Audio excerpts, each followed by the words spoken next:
सांगली जिल्हा परिषदेमध्ये दिवसेंदिवस जो तिढा आहे तो सातत्यानं वाढत असलेलाच पाहायला मिळतो आहे। अर्थातच राष्ट्रवादी आणि भाजप यांच्यामध्ये संघर्ष आहे तो सातत्यानं तीव्र होतोय। अशातच खासदार विशाल पाटील यांनी जिल्हा परिषदेच्या अध्यक्षपदावरून भाजपला डिवचलं। सांगली महानगरपालिकेप्रमाणे जिल्हा परिषदेत भाजपचा मोठा पराभव झाला, तरी भाजपला सत्तेत जाण्याची घाई झाली असून भाजपनं पराभवाची सवय करून घ्यावी असा टोला खासदार विशाल पाटील यांनी लगावला। तर विशाल पाटील यांच्या टीकेला भाजप नेते चंद्रकांत पाटील यांनी प्रत्युत्तर दिलं। सर्व निवडणुका झाल्या, आता भाजपचा पराभव कसा होणार असा प्रतिसवाल चंद्रकांत पाटलांनी केला।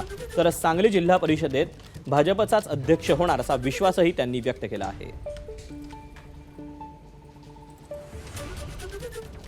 आता एवढ्या पराभूत झालेल्या पक्षाला पुन्हा सत्तेत घुसायचा एवढे का त्यांना त्या सत्तेबद्दल प्रेम आहे हे कळत नाही।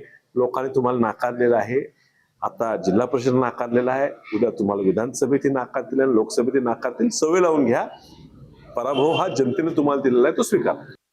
जिल्हा परिषद सदस्यांवर जिल्हा परिषद अध्यक्ष मिळाला तर मग असं म्हटलं पाहिजे की त्यांचा विजय आहे। राष्ट्रवादीच्या गटनेत्याची निवड अजून झालेली नाही, काय राजकारण वेट अँड वॉचच्या पुढे गेलाय। दुसऱ्या पक्षांच्या घडामोडींवर मी बोलणं बरोबर नाही।